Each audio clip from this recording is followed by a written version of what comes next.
Écoutez, bienvenue. Bienvenue à ceux qui sont dans cette salle, bienvenue à ceux qui sont chez Camondo à Toulon et bienvenue à tous ceux qui nous regardent et nous écoutent à l'extérieur puisqu'ils ont eu accès à un lien sur YouTube qui leur permet d'assister à cette table ronde, manifestation qu'on a appelée un rendez-vous d'exception qui a été proposé par les GEMA, les Journées européennes des métiers d'art et en particulier par l'Institut national des métiers d'art, représenté par Anne-Sophie Duraillon-Chavannes, qui est ici et qui en est la directrice générale. Et en fait, on a été ravis, nous, les Métamorphoses, avec l'école Camondo, de créer ce moment pour discuter d'un sujet dont vous avez tous vu, en fait, le titre, c'est l'upcycling artistique, qui est un sujet qui nous touche et pour lequel on travaille en ce moment depuis quelque temps autour d'une action qui s'appelle la collection Les Métamorphoses, dont on va vous parler et j'espère qu'il vous intéressera. Et l'école Camondo est très engagée également dans l'upcycling et donc on s'est dit, tiens, pourquoi pas partager les choses qu'on a commencé à faire et qu'on va continuer à développer, se poser les bonnes questions pendant, en gros, je dirais, 3/4 d'heure, 40 minutes, et puis ça nous donnera le temps de répondre à des questions si besoin. Mais surtout, l'intérêt de cette table ronde, qui est donc rectangulaire, hein, c'est la qualité des intervenants, et qui ont tous été sélectionnés sur le volet, et qui sont tous, en réalité, je dirais, actifs, hein, finalement, dans ce projet. Et je crois que c'est ce qui les caractérise, c'est qu'à la fois, ils ont tous un lien et participent tous à cette aventure des métamorphoses, mais ils le font tous de façon particulière, ils apportent tous un métier particulier. Et je pense d'ailleurs que c'est sans doute, si on devait se dire le premier élément des métamorphoses, je crois que c'est la création de rencontres, hein, et de liens.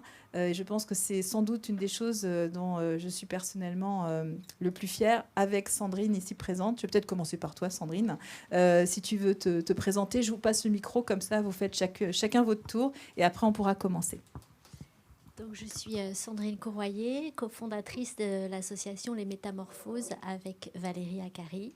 Et j'ai un parcours dans l'industrie du luxe, au contact des métiers d'art et des belles matières, dont on va largement parler pendant cette table ronde. Bonjour, je suis Marie-Laure Dubuisson, je suis la directrice marketing et communication de Longchamp, qui est une maison familiale qui a maintenant un peu plus de 70 ans et qui est très attachée aux valeurs justement du savoir-faire, de la pérennité, de la durabilité et maintenant du upcycling. Bonjour, je suis Anne-Sophie Duraillon-Chavannes, je suis la directrice générale de l'Institut national des métiers d'art, qui est une association reconnue d'utilité publique qui défend et promouvoit les métiers d'art en France et à l'international. Bonjour à toutes et à tous, je suis René-Jacques Maillère, donc le directeur de l'école Camondo, Paris et Méditerranée, une école d'architecture intérieure et de design. Et donc nous sommes très heureux de vous accueillir ici, alors en présence et aussi à distance, dans la bibliothèque de l'école. L'école se dit être, au-delà de l'architecture intérieure, être une école de savoir-faire et de pensée. Donc vous êtes aussi le lieu où la connaissance est très présente dans cette très jolie bibliothèque. Ravi de vous accueillir tous. Merci, bonjour, Paul Macheret. Je suis le gérant de la Fonderie d'Art Macheret. Donc, c'est une entreprise familiale. Nous sommes situés dans la Sarthe. Nous sommes une vingtaine de personnes. Nous travaillons le bronze pour des pièces de décoration, de luminaires, mais aussi beaucoup de créations, de trophées. Tout cela, effectivement, sur la base de cette matière qu'est le bronze. Et nous, on a donc ce savoir-faire depuis 40 ans et on essaye de propulser notre entreprise et nos collaborateurs dans l'après, c'est-à-dire dans le 4.0, dans l'impression 3D, dans l'usinage, tout ce qui est le numérique qui nous aide à aller encore au-delà de notre savoir-faire. Bonjour, je m'appelle Tiffany Bouel et je suis une artiste plasticienne qui participe au projet des Métamorphoses pour cette première exposition. Bonjour, je m'appelle Eric Fay. J'ai une grande expérience de l'univers de la mode et du luxe, mais aujourd'hui, c'est au titre de l'accompagnement du projet Métamorphose que je m'exprime. Et aujourd'hui, on développe une solution de passeport numérique, donc des passeports digitaux associés à la blockchain, j'en dirai un petit peu plus tout à l'heure, et qui vont accompagner ce projet de création. Formidable, je vais récupérer le micro. Merci beaucoup. Bah, écoutez, je propose qu'on commence. Alors, j'avais envie d'une première question qui est tout bêtement, j'ai envie de dire, hein, qu'est-ce que l'upcycling, et bon, avec une question sous-jacente, upcycling, recycling, tous ces termes, en fait, quelles sont les différences et de quoi on parle exactement, je dirais. Et je pense que c'est Sandrine qui va être la mieux placée pour répondre puisqu'on travaille énormément sur ce sujet. Donc pour poser les bases effectivement de cette discussion aujourd'hui et de l'initiative des métamorphoses, l'upcycling, c'est précisément le fait de donner une seconde vie à des matières qui sont vouées à la destruction, et non seulement de leur donner une seconde vie, mais de leur apporter une valeur supplémentaire, une valeur qui va leur apporter une autre dimension. Et c'est ce qui fait la différence avec le recycling, où on réemploie des matériaux, mais sans forcément aboutir à un objet ou un produit qui aura plus de valeur qu'à l'origine. La différence entre l'upcycling et le recycling, c'est véritablement cette valeur ajoutée qu'on apporte. D'ailleurs, on voit bien dans les sigles, qui sont les sigles, je dirais, un petit peu officiel, que le recycling est un cycle qui repart en arrière, qui fait des ronds finalement, alors que le upcycling en fait part de la même façon mais va vers le haut, et donc crée quand même une volonté de création de valeurs supplémentaires, parfois souvent du coup un déplacement même sur l'usage, que ce soit des valeurs ou des produits qui étaient voués à la destruction. Et ça, c'est quelque chose qui nous a intéressés particulièrement, d'autant plus que on sait qu'il y a énormément de matières qui peuvent être de plus en plus, qui vont devoir être recyclées, mais il y en a qui ne peuvent pas être recyclées. Donc c'est là où tout d'un coup l'upcycling aussi peut trouver tout son intérêt. Autre question qui est importante et que là je vais poser d'abord à Sandrine mais après à d'autres, hein, c'est pourquoi l'upcycling est important aujourd'hui, pourquoi on en parle autant et qu'est-ce qui fait que ça devient un sujet brûlant? Alors, la première raison pour laquelle l'upcycling est véritablement au cœur des préoccupations aujourd'hui, c'est que on est dans un environnement où la ressource n'est pas infinie, où de nombreuses matières vont bientôt être en situation de pénurie. Et dans cette logique, il faut savoir utiliser la matière, l'optimiser et l'économiser. Par ailleurs, on a aujourd'hui un cadre juridique qui fait que de nombreuses entreprises qui, jusqu'à présent, pensaient à ce concept d'optimisation de la matière et d'upcycling, qui aujourd'hui sont contraints tout simplement par la loi, et on ressent l'impact très nettement. Pour vous donner un exemple très concret en fait sur l'économie des matières et le fait que certaines matières soient bientôt épuisées, dans la joaillerie par exemple, sur l'exploitation des pierres naturelles, le diamant par exemple, l'extraction devient de plus en plus difficile, de plus en plus coûteuse, les pierres sont de plus en plus rares, et bientôt dans la création joaillière on sera très classiquement et très logiquement dans l'upcycling d'un bijou ancien, peut-être de famille, qu'on viendra réinterpréter et retravailler avec des pierres qui étaient déjà utilisées. Est-ce que Marie-Laure, de ton côté, chez Longchamp, il y a également ce phénomène? Est-ce que les matières, justement, sont chez vous devenues à la fois par la raréfaction, mais aussi par la montée des coûts? Parce qu'il y a aussi ce problématique, quelque chose qu'il faut, tout d'un coup, vous regardez différemment. Oui, complètement. Et en fait, chez Longchamp, j'ai envie un petit peu de rappeler aussi l'état d'esprit qui est chez Longchamp, mais je pense qu'on doit trouver dans pas mal de sociétés justement qui sont autour du savoir-faire. C'est que l'upcycling, en fait, on n'a pas attendu que ce soit la mode ou le recycling pour le faire. Comme je le disais, c'est une maison artisanale avec beaucoup de savoir-faire. Et en réalité, on aime bien dire que le bon sens artisan, c'est avant tout de ne pas gaspiller, c'est de faire le moins de chutes possible. Il y a un sac que vous connaissez certainement tous, qui est le sac pliage. Dès son origine, en fait, Monsieur Philippe Casgrain, quand il l'a imaginé, avec une certaine forme trapézoïdale qui allait faire que quand on allait couper dans la matière, on aurait le moins de chutes possible. Donc c'est vrai que cet état d'esprit, il existe. Maintenant, on en parlait avec Sandrine, il faut le savoir, il faut l'exprimer, il faut le dire. Et donc, ce sont des choses très naturelles pour Longchamp. Je voulais aussi rappeler que Longchamp travaille le cuir. Donc, le cuir, on peut aussi considérer que c'est un déchet de l'industrie agroalimentaire, puisqu'en fait, on n'utilise que des peaux qui viennent d'animaux qui sont voués à la consommation. Et donc, d'une certaine manière, déjà, on peut se dire que c'est de l'upcycling, en réalité.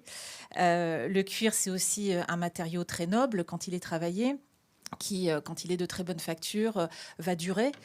Donc, ça veut dire qu'on va pouvoir le réparer. Ça veut dire qu'on va pouvoir le transmettre, le garder très longtemps. Donc voilà, l'upcycling, en fait, c'est au cœur de tout ce qu'on essaye de faire pour justement pérenniser des matières. J'ai envie de poser cette question à Paul également, puisque lui travaille beaucoup le bronze et l'albâtre. Est-ce qu'il y a des éléments, je dirais, que ce soit d'ailleurs anciens, comme le dit Marie-Laure, ou nouveaux, je dirais liés aux matières elles-mêmes, qui changent? Voilà. Alors nous, effectivement, on travaille le bronze. Alors le bronze, la question se pose pas vraiment parce que c'est un minerai qu'on peut, enfin c'est un alliage qu'on peut facilement remettre dans les fours. Donc vous parliez de bon sens, et le bon sens, c'est effectivement toujours de se dire qu'on a tous ces jets de fonderie qui repartent dans le four. Donc on n'a pas ce sujet vraiment en tête, sauf qu'on a travaillé maintenant, on a associé notre bronze avec de l'albâtre, et là on se retrouve effectivement avec, lorsqu'on découpe des planches d'albâtre, on se retrouve avec ce qu'on appelle des déchets aussi. On ne sait pas trop quoi en faire, mais finalement, le bon sens artisan fait qu'on les a tous gardés. On les garde comme nos vieilles fringues, quelque part. Et puis voilà, on s'est dit, qu'est-ce qu'on va en faire? Alors, on en fait parfois des échantillons, mais on les entasse. Et puis, voilà, est arrivé le projet des métamorphoses. Et tout d'un coup, on se dit qu'on peut en faire quelque chose. Et c'est la rencontre avec, justement, la créativité qui nous fait pousser un peu en dehors de qui nous pousse en dehors de nos sentiers battus, et c'est vraiment intéressant de pouvoir tout d'un coup redonner une nouvelle lecture à cette matière, et finalement de la valoriser. C'est vrai que cette idée de valeur ajoutée, elle est forte. On parle plus de recyclage, du coup on est vraiment sur quelque chose de nouveau, et pour nous c'est un champ des possibles qui s'ouvre encore. Formidable. Alors du coup, ça me fait une bonne transition pour parler un petit peu de création. J'avais envie de demander à Tiffany si justement l'upcycling, est-ce que c'est quelque chose qu'aujourd'hui tu as intégré dans ton savoir-faire? Est-ce que quand tu travailles aujourd'hui en création, alors il faut que vous sachiez, je ne sais pas si vous connaissez tout ce que fait Tiffany, mais qui est une artiste absolument incroyable de la génération, je dirais, nouvelle, qui extrêmement multifacette, plasticienne, d'une créativité extraordinaire, et en fait que vous allez découvrir, si vous ne la connaissez pas, grâce aux métamorphoses dans quelques temps. Et en fait, est-ce que véritablement cette notion des matières, de l'économie des matières, de l'upcycling, de la façon de les valoriser d'une autre façon, est-ce que c'est quelque chose que tu intègres dans ton travail? Oui, tout à fait. Je pense que ça a toujours fait partie de ma vie. Je suis franco-japonaise, et c'est vrai qu'au Japon, on m'a toujours appris à utiliser des matières mortes, en quelque sorte, pour leur redonner vie. Donc, ça a été toujours quelque chose qui faisait partie de mon travail. Quand on s'est rencontrés justement pour le projet, je vous ai présenté une œuvre, donc bien avant qu'on parle de tout ça, qui était réalisée en tissu recyclé. Donc c'était un tissu que j'avais récupéré chez un créateur parisien, et j'étais passée les voir pour découvrir leurs vêtements à la base, et je me suis rendu compte que toute cette production faisait énormément de déchets, et c'est tout de suite quelque chose qui m'a attirée, le fait de pouvoir redonner vie à des matières oubliées, ou des choses auxquelles personne ne pense pouvoir remettre en lumière. Donc oui, évidemment, c'est quelque chose qui est très important, et qui, je pense, peut encore évoluer sur le temps, et qui a déjà évolué d'ailleurs grâce à ce projet, puisque je suis passée au volume, chose que je n'avais pas faite jusqu'à maintenant, et c'est ça qui est formidable avec ce type de projet, c'est qu'on va au-delà de notre zone de confort en allant explorer des matières nouvelles, et voilà. C'est intéressant d'ailleurs de dire un petit mot quand même sur justement les racines japonaises, parce que finalement le kintsugi, peut-être que toi tu peux en dire un mot, nous oui. En tout cas les métamorphoses, il nous a inspirés, donc très clairement. Oui, tout à fait. Il y a cette philosophie très connue qui s'appelle le wabi-sabi, qui est vraiment la beauté à travers la dissymétrie, l'usure et l'imperfection. Et c'est une philosophie qui finalement s'applique bien à ce projet, puisque l'idée, c'est vraiment de mettre en lumière des choses que l'on ne regarderait plus, que l'on oublierait. Et oui, le kintsugi, effectivement, en fait partie. C'est vraiment cette idée de mettre, de rendre précieuse la fêlure. Alors, je sais pas, je pense que vous connaissez tous cet art qui consiste à prendre des céramiques cassées et en fait, au lieu de les réparer avec de la colle ou de les jeter, c'est de mettre un fil d'or qui tout d'un coup crée véritablement une nouvelle valeur, une nouvelle beauté qui est presque plus belle ou en tout cas qui est différente et qui exprime en plus l'idée que la fêlure est une chose positive et non pas quelque chose de négatif. Et ça, vous allez voir que dans notre projet Les Métamorphoses, où la ligne, c'est sublimer les imperfections, on y met tout ce travail autour des matières, mais on cherche bien entendu aussi à y mettre les valeurs humaines qu'il y a derrière la notion d'imperfection et le fait qu'on peut toujours créer des choses magnifiques à partir de l'imperfection. Alors, j'ai envie d'interroger René Jacques à propos de cette question. Donc, est-ce que vous avez déjà initié des actions d'upcycling dans votre activité, en particulier, donc là on parle de l'école Camondo, et est-ce que c'est quelque chose qui grandit aujourd'hui chez vous? Alors, je ferai juste un petit pas en arrière par rapport à votre question, parce que si le sujet de l'upcycling est un sujet, je dirais, de circonstances collectives et qu'on doit tous finalement prendre à bras le corps parce que les ressources sont dans l'état dans lequel elles sont. Si on reprend finalement l'histoire de l'école et ce qu'est fondamentalement cette école, c'est une école d'architecture intérieure. Et un architecte d'intérieur, par construction, il fait avec l'existant. C'est-à-dire que l'architecte intérieur intervient dans le cadre bâti et est là pour en fait tirer parti des ressources existantes du cadre qui nous entoure pour le transformer, l'adapter en permanence à de nouveaux usages, à de nouvelles fonctions. Donc, consubstantiellement, le métier d'architecte d'intérieur est vraiment un métier de réemploi, en fait, complètement de réemploi. Et nous, ce à quoi on essaie de s'attacher à l'intérieur de l'école, c'est de pouvoir donner à nos étudiants les bonnes clés pour activer de la meilleure manière possible le réemploi. Aujourd'hui, on leur dit plus, mais c'est eux qui le feront ou pas, mais on essaie de leur apprendre plus qu'il faut bien sûr faire avec l'existant. Si il doit faire un projet de scénographie, c'est peut-être à partir de la récupération d'éléments de scénographie précédentes, d'utiliser des matériaux de seconde œuvre qui viendront peut-être se pluguer de manière intelligente, se greffer sans abîmer la couche inférieure, et de pouvoir en fait essayer d'avoir une écriture finalement contemporaine des espaces, mais sans faire table rase de tout ce qui a été fait par le passé. Donc c'est pas une démarche patrimoniale, je pense que c'est vraiment, c'est pas dans l'esprit de respect du patrimoine, c'est vraiment dans l'esprit de se dire que on doit d'abord constater ce qui nous entoure et voir ce que l'on peut faire avec et le prendre comme une richesse. Ça fait partie de toute l'analyse que fait un étudiant pour un projet, l'analyse sociologique du lieu dans lequel il s'installe, l'analyse patrimoniale, l'analyse des usages et de ce qui existe et de ce qui fait l'environnement de ce lieu. Donc je dirais, c'est l'histoire de ce métier, en fait. Donc de ce point de vue, je pense qu'il est encore plus contemporain qu'il n'a pu l'être par le passé. Et alors peut-être pour répondre maintenant à votre question, Sandrine, je vais prendre l'exemple de Camondo Méditerranée. Camondo Méditerranée est une école que nous avons créée il y a maintenant 2 ans et demi. On l'a ouverte en 2019, donc à Toulon, sur les bords de la Méditerranée, et avec un esprit d'utilisation du réemploi, je dirais poussé le plus possible à l'extrême. Les plateaux de travail des étudiants sont du contreplaqué marine, qu'on a été récupéré dans un lot de chantier. On a attendu notre tour pour avoir un lot de chantier de ce contreplaqué marine qu'on utilise pour faire les decks de bateaux, etc. Et qui a permis en fait de faire l'ensemble des mobiliers, mais aussi des tables de travail des étudiants. Toutes les assises sont faites à partir de voiles de bateaux recyclées.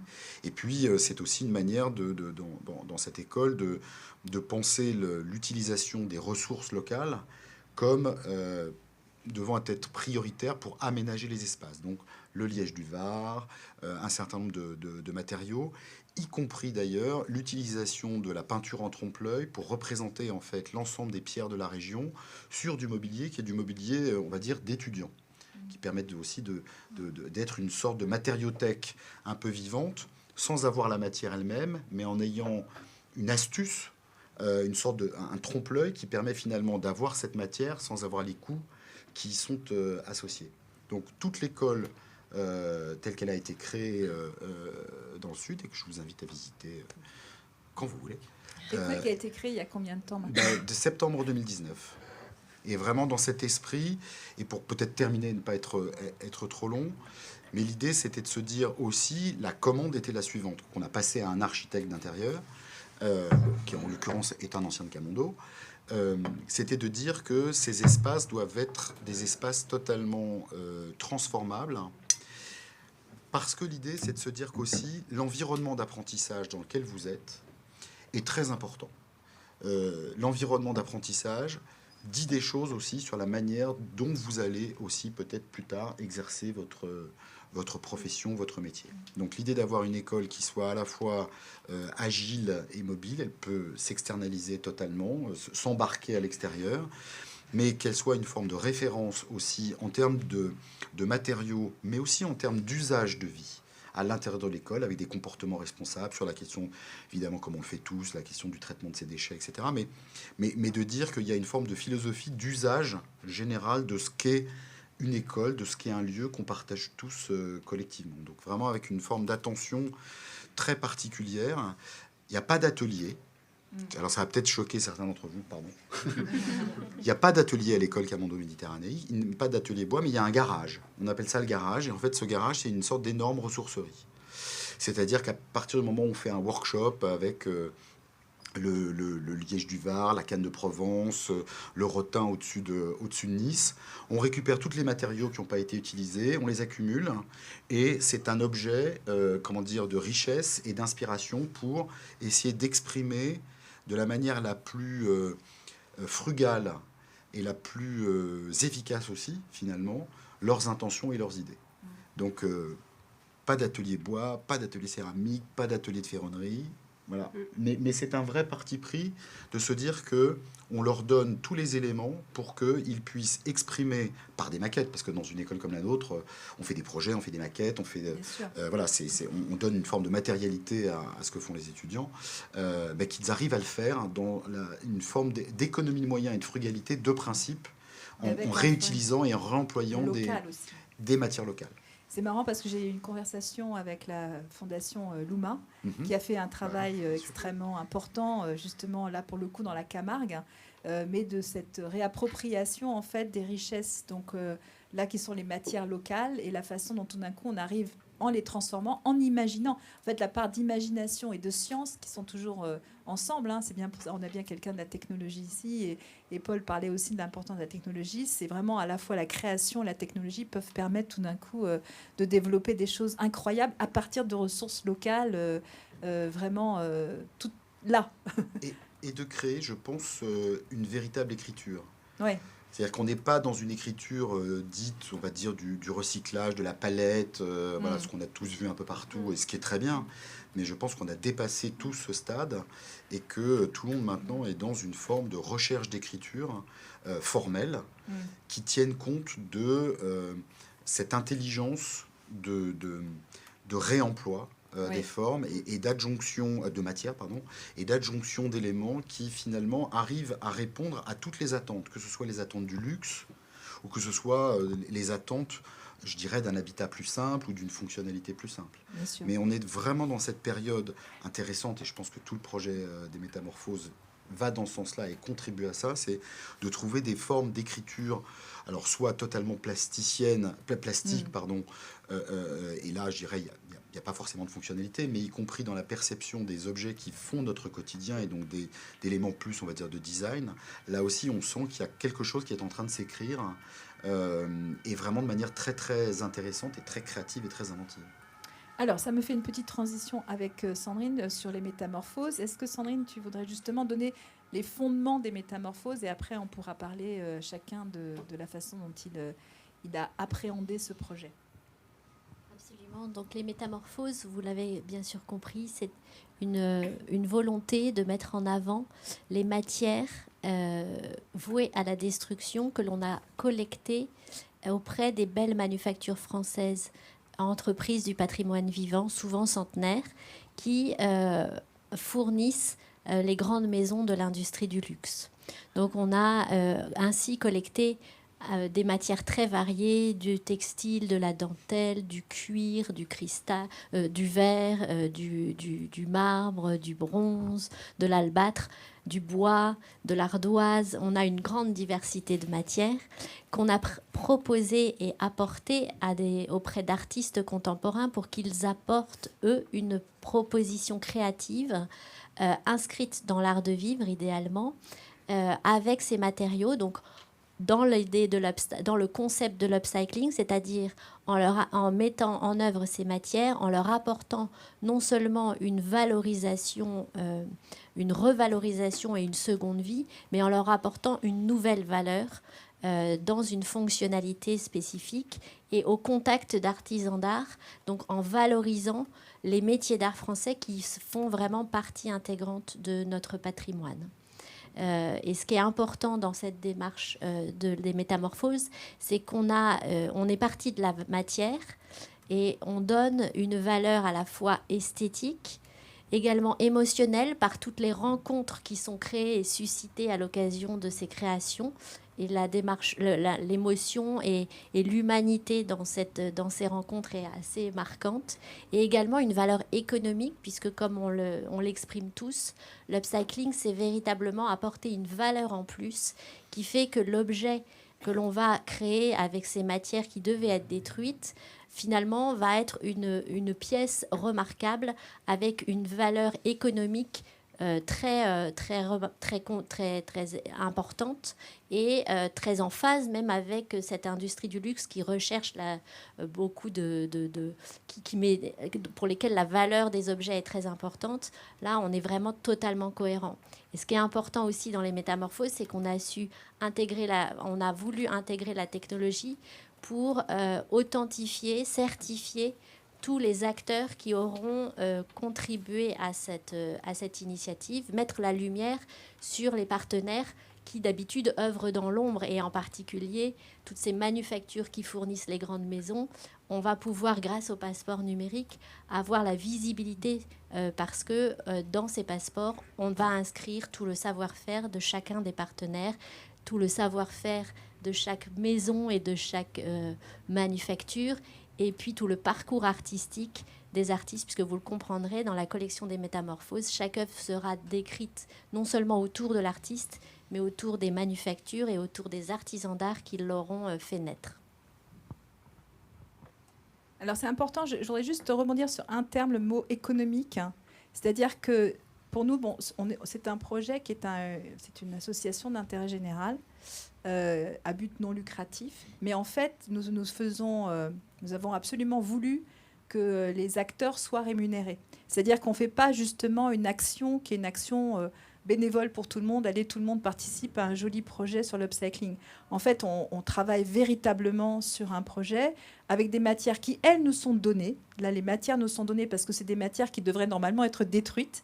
Mais après ça, on rémunère, les artisans d'art sont rémunérés, les artistes sont rémunérés. C'est-à-dire qu'on crée une chaîne qui est une chaîne véritablement de création de valeur économique. Et ça nous a paru fondamental pour justement dire qu'on n'était pas juste là pour créer des jolies choses, on est là pour créer des choses qui vont créer de la valeur. Et ça, c'est un point important. Je ne sais pas qui veut rebondir sur cette idée de pourquoi vous avez du coup rejoint ce projet. Donc peut-être chacun d'entre vous, Marie-Laure. Le projet, il est juste enthousiasmant de se dire qu'on va à la fois faire une bonne action et puis en même temps aussi apporter une dimension artistique et émotionnelle à une matière qui était amenée à mourir ou en tout cas à être détruite. C'est vrai que chez Longchamp, on est très attaché à la dimension artistique. Depuis des années, la maison collabore avec des artistes, que ce soit pour commander des pièces qu'on va retrouver dans certaines de nos boutiques et qui rendent justement la boutique un peu plus unique, ou bien des collaborations sur des sacs avec des artistes. Donc là, on avait vraiment le mix parfait entre être en accord avec nos valeurs et amener une dimension artistique à un projet et à un produit. Anne-Sophie, Alors, peut-être de façon générale, oui. tu n'as pas encore pris la parole, justement, l'upcycling pour l'INMA et puis en particulier les métamorphoses. Alors, quand on vous a rencontré, moi, j'ai été séduite par votre projet parce qu'il donnait à voir des choses qui étaient cachées. Par nature, ces manufactures au savoir-faire, les artisans d'art, la matière, c'est quelque chose de précieux. Et donner, en fait, une valeur à cette matière quand elle est en chute, ils le font de façon naturelle, mais ils ne se mettent pas en avant. Donc, votre projet, il nous a aussi séduits parce que ça permettait de montrer le cercle virtueux des grands savoir-faire français. Donc ça nous a beaucoup plu.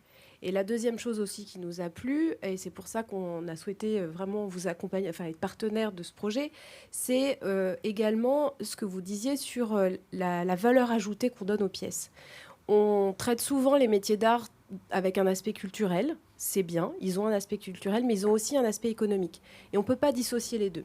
Et en fait, donner à voir aussi, à comprendre au plus grand nombre ces deux dimensions, c'est très important parce que c'est pas que des personnes qui font des jolies choses, c'est aussi des gens qui vendent des choses. Et particulièrement en ce moment, donc là c'est la semaine des Journées européennes des métiers d'art, on se retrouve après 3 ans sans événements, donc il y a plus de 6000 événements dans toute la France, et on sent que les artisans sont en détresse, puisqu'ils sont en détresse financière avec la crise économique. Sur 350 événements en 2020, il y en a 320 qui ont été annulés.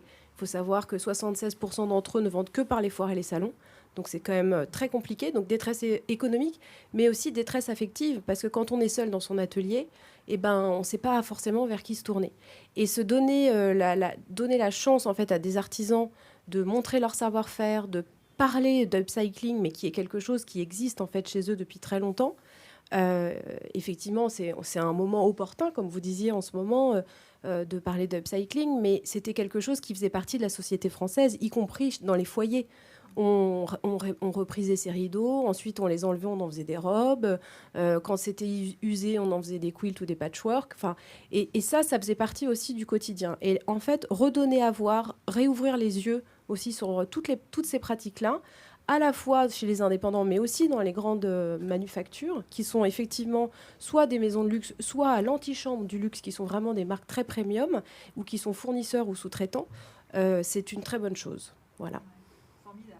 Merci beaucoup. Moi, j'ai déjà beaucoup parlé. Moi, je voulais rebondir un peu sur... en fait, on a notre génération d'artisans d'art, on a travaillé dans l'abondance, en fait. C'est-à-dire qu'on s'est retrouvé dans des périodes où tout était, on va dire, disponible. Et je pense que l'upcycling est une richesse justement pour parler de frugalité. Parce qu'on arrive sur ces moments de frugalité où il va falloir qu'on fasse beaucoup plus attention à tout cela.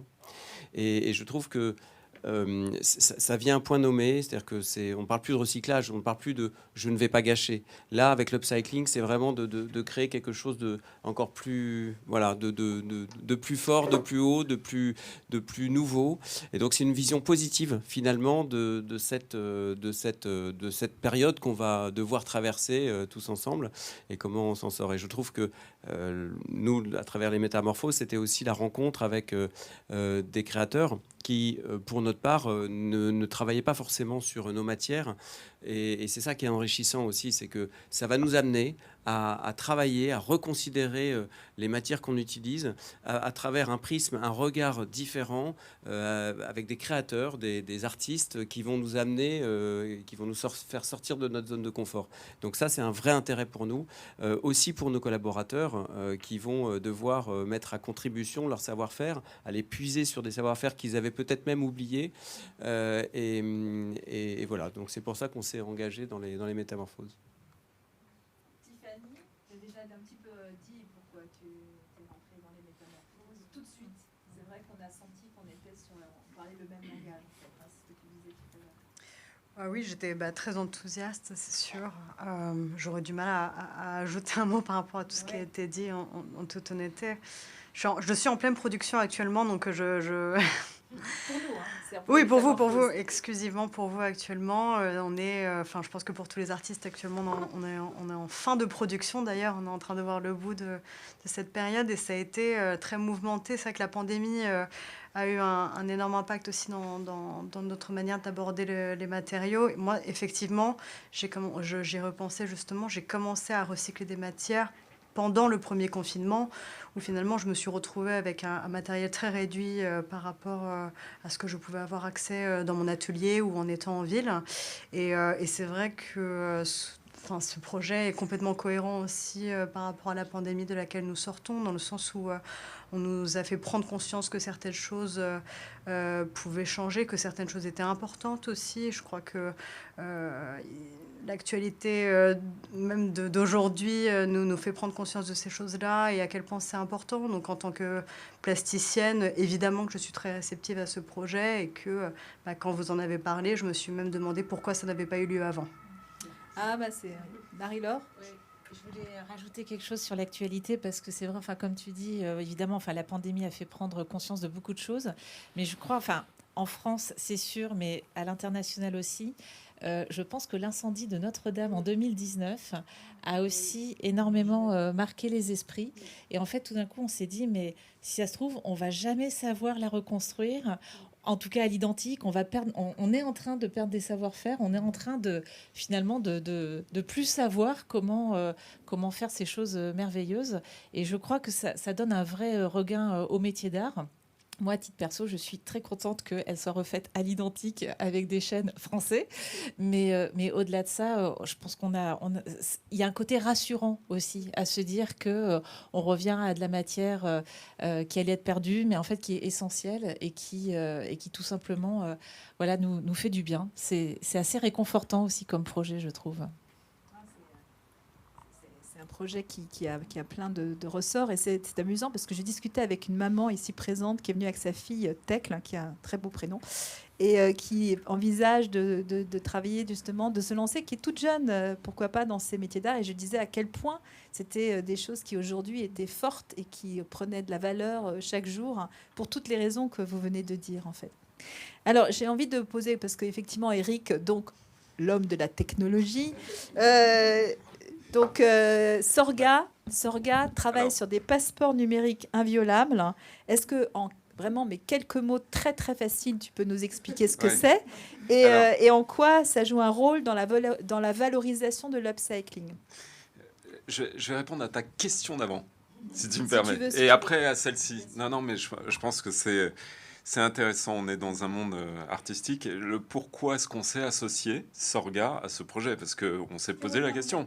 Ça revient au même. Mais non, en fin de compte, ce qui nous a plu à mon associé et à moi, donc Philippe Guggen, qui peut malheureusement pas être là, il est à l'étranger, mais c'était qu'effectivement, vous associez très en amont la technologie et vous apportiez une couche de modernité aussi en utilisant des outils disponibles aujourd'hui pour valoriser tout le travail artistique qui est en train d'être réalisé. Alors, je vais pas dire ce que permet effectivement le passeport numérique en soi, mais il permet beaucoup de choses, et notamment, pas simplement, parce qu'on peut faire de l'art pour l'art. Finalement, une œuvre d'art se suffit à elle-même dans la manière dont elle va générer les émotions. Mais le passeport numérique va apporter un peu plus, et notamment en regard de tout ce travail d'upcycling qui est en train d'être réalisé par Tiffany. Là, voilà, on va pouvoir raconter l'histoire à la fois de la matière et du travail artistique. Donc on va pouvoir donner accès au public, au grand public, et puis demain aux propriétaires de l'œuvre, à toute cette histoire de création, à tout ce processus créatif. Voilà, donc ça, je pense, et on va utiliser la technologie pour ça, et en la sécurisant, je pourrais un peu élaborer sur le sujet, mais vraiment, c'est ce qui nous a vraiment plu à Philippe et à moi au début, et donné envie de participer à ce projet-là. Alors, après, pour répondre à ta deuxième question, alors moi, je suis pas quelqu'un de la tech. Hein. Moi, je suis un commercial, voilà, qui a un peu un prisme créatif dans son hémisphère. Je sais plus si c'est le droit ou le gauche, mais bon, j'aime bien vivre dans cet univers-là. D'ailleurs, je suis très heureux d'être là aujourd'hui, monsieur le directeur, parce que j'y suis venu il y a 20 ans. Ma petite sœur chérie est diplômée de l'école. Ouais, voilà. Et puis, voilà, je suis bien revenu chez moi. La dernière fois que je suis venu, c'était pour son diplôme. Voilà, et donc ça m'a marqué, c'est resté. Et donc, dès que j'ai l'occasion, effectivement, au travers de mon activité, qu'elle soit commerciale, techno, etc., je suis un peu polyvalent, j'adore ça. Alors, qu'est-ce que permet le passeport numérique ? Alors vous avez, c'est très simple, hein, la manière dont on va faire, on va associer à chacune des heures un petit QR code. Voilà. Et ce QR code, il va nous permettre, si vous le flashez, hein, vous avez tous utilisé cette technologie au restaurant, vous flashez le QR code et là vous allez rentrer dans un mini site web qui va être directement associé à l'œuvre artistique. Et dans ce site web, on va ancrer un certain nombre d'informations, des informations relatives à la matière, l'origine, quelle a été la manufacture qui a bien voulu effectivement mettre à disposition sa matière. Et Tiffany, qui se sera mise en situation, qui aura sûrement des choses à raconter sur son œuvre et la manière dont elle s'est prise, elle pourra effectivement alimenter en informations.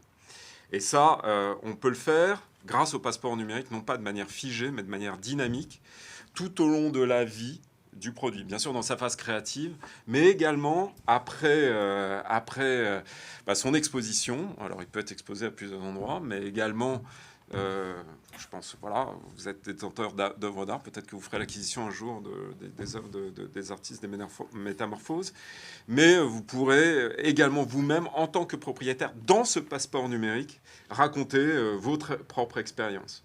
Et c'est un passeport qui va suivre, puisqu'il est numérique, l'œuvre tout au long de sa vie. Et par définition, à la différence des produits de grande consommation, une œuvre d'art a vocation à durer de manière éternelle. Merci beaucoup. Alors, je vais finir par une question qui un peu, je dirais, lancée à la cantonade. C'est pour finir, et après on répondra aux questions. Hein. Donc, c'était vraiment pour vous uniquement. Pour finir, le succès pour les Métamorphoses, ce serait quoi pour vous ? Est-ce qu'il y en a quelqu'un a envie de répondre à ça ? Ce serait quoi pour vous le succès pour les Métamorphoses ? C'était de loin la question la plus difficile. Oui, mais je vous les ai envoyés une petite heure avant. Non, je ne sais pas s'il y a quelqu'un qui a envie de répondre. Sandrine peut-être commencer. Je pense qu'on le partage toutes les deux, en tout cas, se dire que le succès pour les Métamorphoses serait effectivement qu'on devienne un référent de l'upcycling artistique et que aujourd'hui on est allé solliciter des artistes, des artisans d'art, des manufactures, que ce soit eux qui viennent à nous pour solliciter cette expérience et vivre ces rencontres qui sont tellement enrichissantes, en tout cas dans ce qu'on vit pendant la construction de cette première collection. On se rend compte que chaque binôme entre les artistes et les manufactures, chaque découverte des matières suscite beaucoup d'émotions, de joie et d'enthousiasme et d'énergie créative en tout cas. Quelqu'un d'autre, le succès pour les Métamorphoses, qu'on devienne célèbre. Célèbre, riche, belle, tu l'es déjà. Mais dans Métamorphose, il y a méta. Alors, je me demandais aussi si ça pourrait pas devenir peut-être la première plateforme entre le réel et le virtuel pour justement mettre en relation peut-être des artistes du monde réel et des artistes du monde imaginaire. En tout cas, ça serait intéressant. Pardon. Ouais, je vais faire un lien avec la techno. Hein. Voilà, juste un petit mot. Voilà, même si vous l'avez compris, je suis pas un spécialiste mais effectivement, ce que permettra Sorga, c'est demain, si vous le souhaitez, si tu le souhaites, hein, Tiffany, créer à un moment donné une œuvre numérique à partir de l'œuvre physique.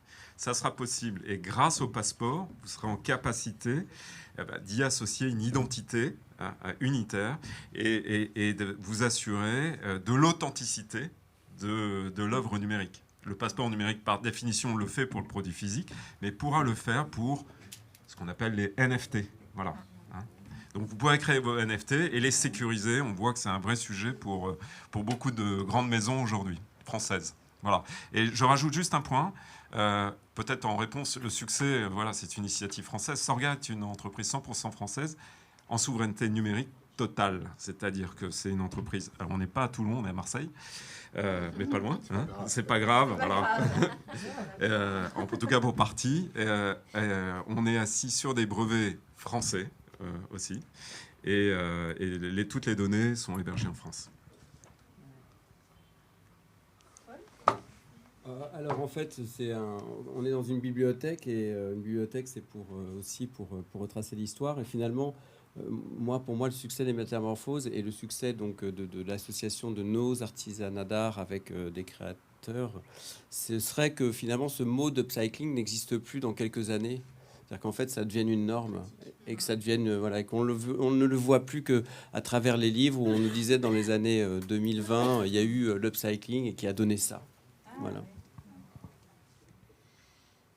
Je ne sais pas trop quoi rajouter. Peut-être... non, parce que vous dites tout, mais bien sûr. Non, peut-être que... Moi, je trouve que ce qu'il y a de très vertueux dans la démarche que vous initiez, c'est effectivement... c'est aussi ce dialogue entre les créateurs, on va dire, de toute nature, artistes et artisans. Et je pense que ça en remet une couche. Je pense que si... on aurait fait ce débat il y a 15 ans autour de la table, ça aurait été certainement, pas à cause de nous tous, hein, mais ça aurait été certainement houleux. Parce que c'est la question de est-ce que l'artisan, artisan, créateur, pas créateur, etc. Bon, sur laquelle, je dirais, la France a excellé dans le crépage de chignons et je dirais, la définition de précaré. Voilà, moi, chacun, je pense qu'on a tous œuvré là où nous étions dans des passés précédents à essayer d'effacer cette distinction, même si il faut... on n'est pas tous polyvalents. Hein. Je dirais, un artisan est un artisan, un artiste est un artiste, un designer est un designer, mais ça ne veut pas dire que l'un est exclusif de l'autre et que des pistes de collaboration... Enfin, on n'a pas la main d'un côté et la créativité de l'autre et le cerveau de l'autre. Et je pense qu'on est arrivé aujourd'hui, en 2022, à peu près à dépasser ce débat. Moi, je pense que, sans aller jusqu'au NFT, mais pourquoi pas, c'est le chemin que ça trace, c'est le rapport, en fait, de l'artisanat, enfin, je dirais des savoir-faire à des formes de connaissances et de savoir-faire extrêmement contemporains, issus de l'évolution de notre société, de nos technologies. Et si Métamorphose peut être un point aussi de jonction encore plus fort dans son rapport à un certain nombre de nouvelles technologies intégrées à l'artisanat par le biais, je dirais, de la création, on aura gagné beaucoup de choses. Parce qu'on est en retard en France. Il faut bien mesurer par rapport aux pays anglo-saxons qui, d'abord, ont dépassé il y a 40 ans. Je sais, dans certains pays, ça n'a même pas existé, cette distinction artisan-artiste. On ne se pose pas la question de savoir si tel grand céramiste américain, est-ce qu'il est artiste, est-ce qu'il est artisan, est-ce qu'il est potier ou est-ce qu'il est machin. Le sujet n'est pas là. Et dans le rapport aux nouvelles technologies, dans le rapport de l'artisanat aux nouvelles technologies, on est en train de rattraper le retard, mais la France est en retard. Y compris dans tout ce terreau merveilleux d'ateliers de savoir-faire. On a une situation particulière en France. Je pense qu'on est le pays européen où il y a le plus de savoir-faire qui ont traversé les décennies et les siècles, et dans un tissu quand même très vivant, enfin très, très fécond et très vivant. Hein. Nous, on a un programme à l'école pour nos étudiants qui leur permet d'aller expérimenter dans pratiquement une 60aine d'ateliers en région parisienne, mais aussi au-delà, des savoir-faire. Donc c'est assez exceptionnel. Il y a pas, je crois qu'il n'y a pas de pays européen qui soit dans cet état dans le monde, ou en tout cas, oui, peut-être dans le monde. Si vous êtes là, 280 métiers d'art. Ben voilà, vous êtes effectivement la spécialiste de cette question. Donc, moi, je crois qu'il faut rajouter très très vite cette dimension et cette couche de l'intégration des nouvelles technologies comme un savoir-faire. Activer une imprimante 3D, ce n'est pas que appuyer sur un bouton, c'est un regard, c'est un œil, c'est aussi beaucoup de compétences et de savoir-faire très particuliers qui sont presque celles de la, pas forcément celles de la main, mais celles de l'œil, de l'expérience, du regard sur les choses. Et je crois que si on peut atteindre, enfin, vous pouvez mettre une jolie couche supplémentaires dans cette manière de dire que la France est capable d'aborder sereinement et très créativement la mixité féconde entre artisanat, création et nouvelles technologies, champagne. Et Paul est un bon... Paul. Non, mais c'est vrai, Mais, c'est vrai que non. Paul a vraiment fait un travail énorme d'inscription des nouvelles technologies. La fonderie travaille aujourd'hui de façon très moderne. Oui. C'est vrai que j'ai toujours dit que, par exemple, l'impression 3D, c'est pas une révolution, c'est pas une fin en soi, c'est un moyen parmi d'autres pour aller plus vite, pour penser différemment aussi, parce que généralement on travaillait sur des techniques d'enlèvement de matière, là on ajoute de la matière, donc ça permet de créer des formes révolutionnaires. On imprime nous-mêmes, on imprime nos moules en 3D, les moules de sable sont imprimés en 3D, ce qui permet d'avoir de se prémunir des problèmes de noyaux, des problèmes techniques qui sont très compliqués voilà. Donc ça nous permet d'aller plus loin, de répondre à des problématiques. Et avec Aude Lecher, donc, qui est créatrice de joaillerie, voilà, et donc on a ensemble, on est en train de créer, de l'amener vers du mobilier, vers des choses beaucoup plus hors normes qu'est-ce qu'elle avait grâce aux technologies, parce qu'on a été scanner un objet qu'elle a fait qui est une manchette avec de la mie de pain, c'est assez incroyable, et finalement on l'a scanné, on l'a rendu beaucoup plus grande pour faire notamment un vase, et on est en pleine exploration là, technique, on est en train de développer, et c'est assez extraordinaire. On n'aurait pas pu faire ça il y a encore peut-être une dizaine d'années. Voilà. Donc cette technologie, elle nous permet aussi d'aller explorer.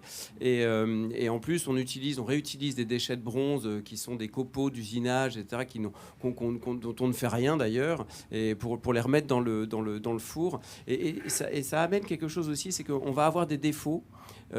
Parce qu'on va utiliser des matières qui sont finalement un petit peu déchets, on va avoir des défauts, mais ils vont être acceptables. Et ça, c'est assez génial. C'est un nouveau regard aussi, parce que lorsqu'on va porter le regard sur la création qui sera faite, ces petits défauts, finalement, auront leur histoire. Parce qu'on aura utilisé des matières qui n'étaient impropres finalement à les utiliser. Donc voilà, on est vraiment là au cœur de la techno, de l'artisanat, de la création, et je crois que voilà, c'est vraiment cette émulsion. Pour rebondir sur ce que tu dis, Paul, en fait, non seulement les défauts ils vont être acceptables, mais ils vont être en fait des pièces uniques. Et là, c'est un petit peu la marketeuse qui parle. C'est qu'en fait, les gens sont de plus en plus à la recherche de pièces uniques, de choses complètement exclusives. C'est aussi ce qui est très intéressant sur l'upcycling, c'est qu'en fait, ça permet, enfin, c'est pas que ça permet, c'est que ça oblige à faire des éditions limitées. Parce qu'à un moment donné, les chutes de telle partie de cuir, on n'en a plus. Et donc, en fait, ça oblige bien sûr à la créativité, mais en même temps, au-delà de la valeur émotionnelle et de la dimension artistique, qu'on n'a pas toujours, il y a en plus quand même cette dimension d'exclusivité voilà, il n'y en aura pas pour tout le monde, donc forcément ça crée de l'envie et de l'émotion. Je voudrais juste réagir à ce qui a été dit. Un artisan d'art face au changement, il a toujours peur, toujours. Quand il travaillait qu'à la main, quand les machines sont arrivées, il en a eu peur. Quand les cadences de frappe les cadences de production se sont accélérées, quand les énergies ont changé aussi, parce qu'on est passé de l'humain au cheval, à la vapeur, à l'électricité, on a toujours peur. Donc c'est vrai que si ce projet il peut permettre d'accepter en fait des avancées technologiques et de donner des exemples très concrets de réussite dans le domaine, c'est très porteur pour le secteur qui a besoin d'accélérer. Effectivement, on est en retard. Et ce qui va se passer aussi, c'est que les grandes structures vont pouvoir s'investir dans ces sujets-là, les grandes PME aussi. Et après, quid des petits et des TPE qui n'ont pas forcément les mêmes moyens. Et en fait, il faut les amener à voir comment tout ça fonctionne pour pas qu'ils en aient peur et qu'ils ne voient pas ça comme quelque chose qui vient leur enlever du travail. Moi, j'avais eu le cas d'un fondeur qui fait de la joaillerie, donc il faisait des cires pour faire des bagues en cire perdue. La personne pour laquelle il travaillait a acheté une imprimante 3D. Du coup, son activité a été supprimée. Et en fait, au lieu de se dire on m'enlève du travail, c'est peut-être donner à voir que lui, en fait, peut prendre possession de ces sujets-là et du coup s'investir et du coup garder en fait sa place dans l'écosystème. Moi, je vous souhaite beaucoup de réussite, que ça se perpétue, qu'il y ait une deuxième édition et peut-être que les collections publiques vous achètent 1 ou 2 pièces.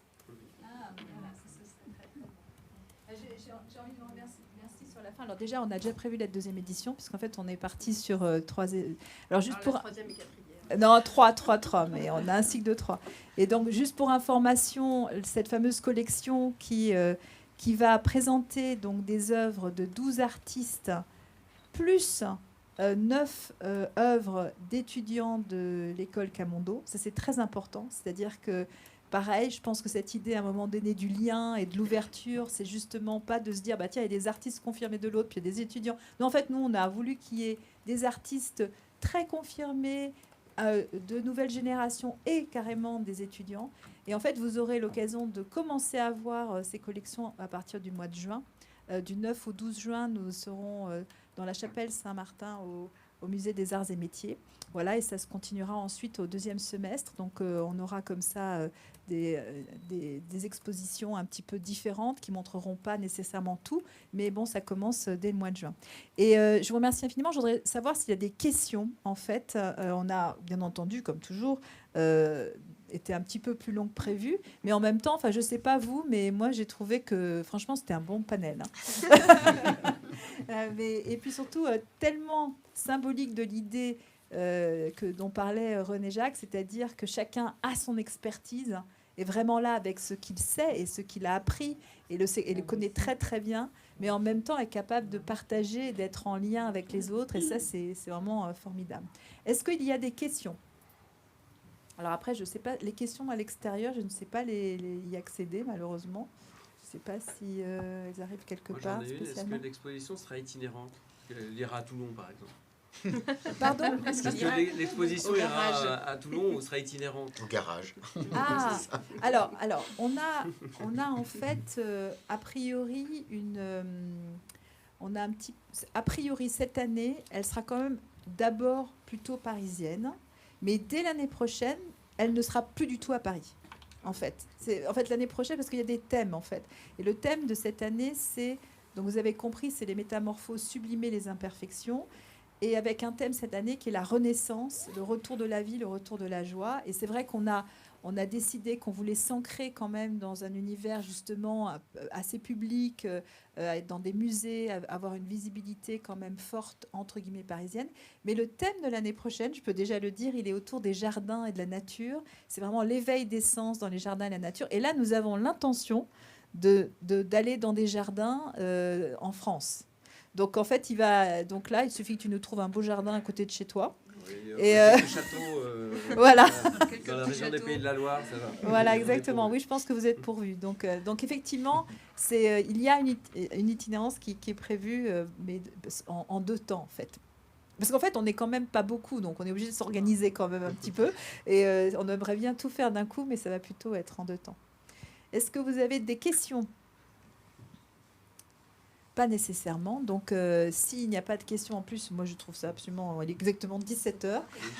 C'est une question. J'ai une petite question. Est-ce que du coup c'est voué, parce que là j'ai l'impression que ça va être des collections publiques sur trois thèmes différents dans les 2 prochaines années.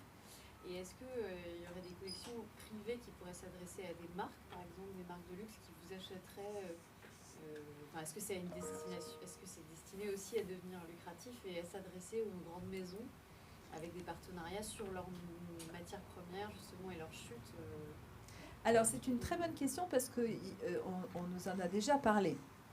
Il est absolument clair que les métamorphoses ne feront pas ça, parce qu'en fait les métamorphoses, ça a pour vocation de rester en fait une association d'intérêt général à but non lucratif qui quelque part justement est en accueil finalement d'artistes, d'artisans, de projets, de liens, et aussi il y a un élément qu'on n'a pas tellement mis en valeur, mais en fait on a aussi un lien avec une association, je dirais, caritative, puisque effectivement, le fruit de la vente, une fois qu'on aura, entre guillemets, rémunéré tout le monde et remboursé ce qu'on aura remboursé, va aller à une association qui s'appelle les Amis d'Arthur cette année et qui est pour des ateliers d'artistes pour les personnes avec autisme. Ce qu'on a déjà commencé à faire par, d'ailleurs, une vente aux enchères. Et donc, si vous voulez, on peut pas mélanger les gens. Ça va rester, en fait, ça. Après, il est possible que dans le temps, effectivement, mais à ce moment-là, ce sera à côté autre chose, il y ait, pourquoi pas, effectivement, des activités qu'on développe, nous, Sandrine et moi, et qui soient plus, je dirais, liées à une activité commerciale. Ne serait-ce que parce que, un peu comme tout le monde, on a besoin de travailler. Non, mais c'est-à-dire que là, on a vraiment, nous, on est totalement bénévoles dans ce projet, si vous voulez, et on le fait à 100% parce que c'est le projet de notre vie, en fait. Mais c'est vrai qu'à un moment donné, on s'aperçoit surtout de l'importance que ça a et de l'intérêt que ça porte. Et donc, que quelque part, ça va permettre à des sociétés de grandir, à des groupes de gens de comprendre comment évoluer. Si on peut contribuer à ça de façon, je dirais, pourquoi pas. Bon, ça pourra se faire dans le futur. Mais ce sera autre chose.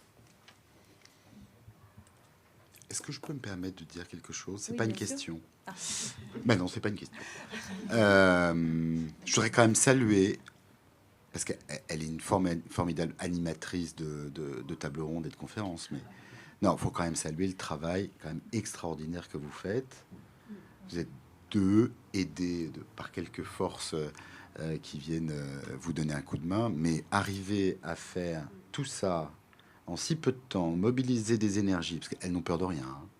Elles n'ont vraiment peur de rien. Donc moi, je voulais quand même vraiment vous remercier et vraiment vous témoigner une vraie forme d'admiration, parce que c'est assez inouï d'arriver à avancer si vite. Alors, parfois, c'est un peu... Voilà, ça monte, ça descend. Mais en tout cas, le projet est quand même assez extraordinaire et quand même porté bénévolement. Je le dis quand même, c'est important que tout le monde le sache. Bénévolement par vous et merci, vraiment. Bravo.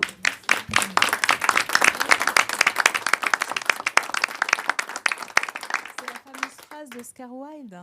Mais je me souviens plus exactement quelle est-elle. Tu vas nous la redonner. C'est les rêves doivent être grands pour ne pas les perdre de vue. C'est ça, non, plus ou moins. C'est-à-dire, nous, on avait un rêve et en fait, on l'a rendu le plus grand possible, accueillant de plus de monde possible pour ne pas le perdre de vue. Vas-y. La sagesse, c'est d'avoir des rêves suffisamment grands pour ne pas les perdre de vue lorsqu'on les poursuit. Voilà. Donc voilà, c'est notre philosophie. La sagesse est d'avoir des rêves suffisamment grands pour ne pas les perdre de vue lorsqu'on les poursuit. Voilà. Bon, merci infiniment. J'espère que vous ici présents et puis tous ceux qui ont pu nous suivre ont été intéressés par ce dialogue qui était très riche, et je remercie tout le monde d'avoir accepté d'être là, et voilà. Merci beaucoup. Merci à vous. Malgré la neige. Malgré la neige.